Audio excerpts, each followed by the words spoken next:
What is up, guys? Welcome to another After Cinema Reviews, and once again I'm back to talk about an anime film. What exciting times we live in where we can go to the cinema and watch anime. How sick. But before we talk about the film today, let's get cracking.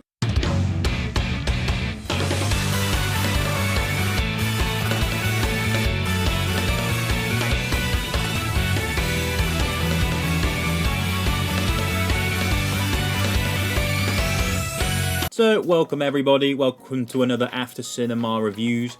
Today we're here to talk about the spyxfamily Code White film, or the spyfamily Code White film. I don't really know how you're supposed to pronounce it, if I'm quite honest, but I will refer to it as spyxfamily, even if that tilts you a little bit. One thing when I came out of this cinema that I really wanted it to have done instead was to come out at Christmas time, because it was filled with a sort of warm family vibe, snow, you name it. It felt quite white. I don't know if that was why it was called Code White, but it felt like it should have come out at Christmas. And then I did a little bit of research and saw that in Japan it came out in December, so that made a lot of sense. And I just feel that coming out towards the back end of April to the sort of beginning in May here at the UK was sort of a bit of a missed opportunity, as I was kind of sat there feeling this sort of Christmassy vibe and just sort of being like, well, we're just finished Easter, so yeah. But getting into things, you know, for me, spyxfamily, I'm not as big on it as a lot of other people are.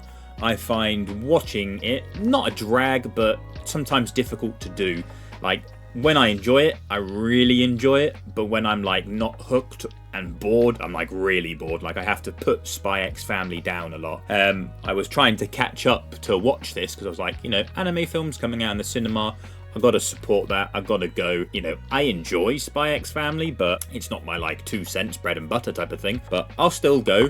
At this point, I'd not even finished season 1, and that was about like a month ago. So I tried to finish off season 1, enjoyed it, and then I got most of the way through season 2 after stopping and starting a fair few times because a few of the episodes at the beginning were just, for me, really boring. I definitely enjoyed yours sort of battle with all the assassins on the ship. That definitely re-hooked me and got me good. And then I wanted to go see the film and I didn't have enough time to finish the episode, so I googled to see if this was canon at all. Thankfully it wasn't, so I just went to go watch this, and then I will finish season 2 at a later date. Obviously I hope with time that I start to like spyxfamily a lot more than I do now. I love Anya. Anya is absolutely adorable, great. I just wish she could improve a little bit with her sort of academics. I think this is kind of part and parcel of the bit with the story that's going to just obviously aggravate me till, you know, Loid or Yor let each other know what they are and sort of truths are told, you know, or at least I'm waiting to hopefully have Anya be able to have each of them know what she is, or something like Anya knows that Loid is a spy and Loid knows that she knows that he's a spy, and the same with Yor, but still Yor and Loid not knowing what they are. But, you know, it is what it is. It's, you know, not something I can change for me at the moment. I know people are still fine with how it is at the moment, and I know that it also annoys people, so it is what it is, but we'll move on.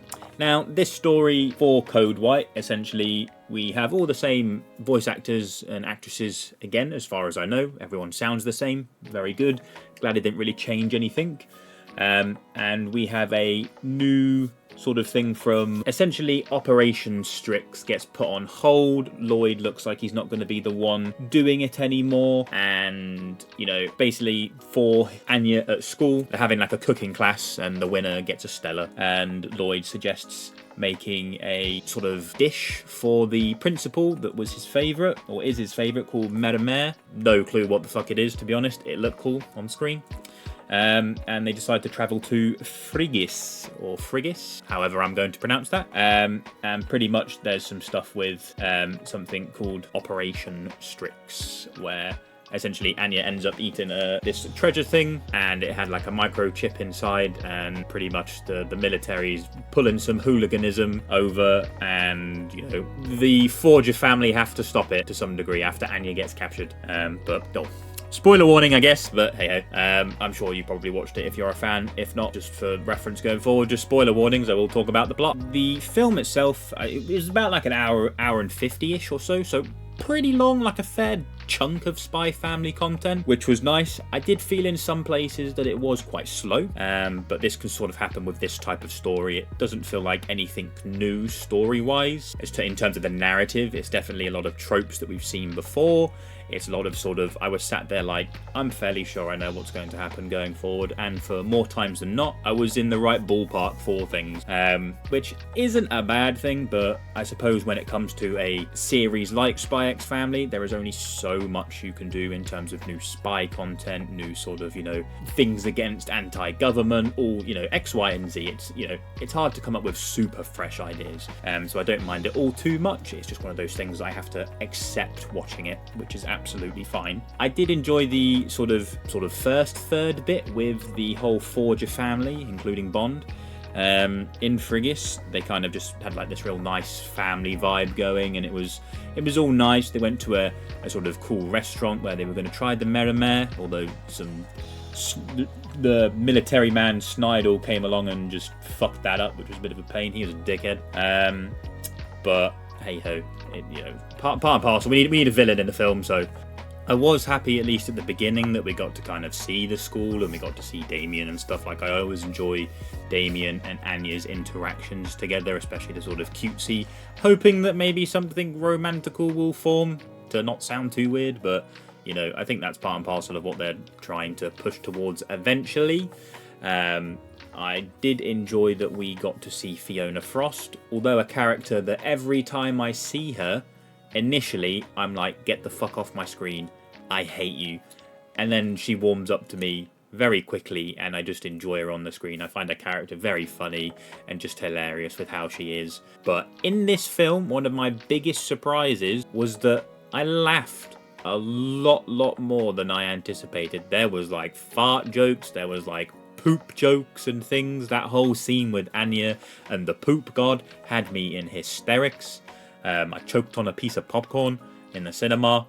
I was just having a very good time with that. As someone with IBS, I very much understand that innate quickness for when a poop comes. So it had me in hysterics and I was laughing. We got to see Mummy Yor fighting this new type of weapon called Type F. It's Ostiana's military sort of weapon that's like seems to be all cyborg, all covered in steel, all that type of stuff, and it's just built to the bone of guns and bullets and stuff. And basically, Yor just fights that, and it's pretty cool.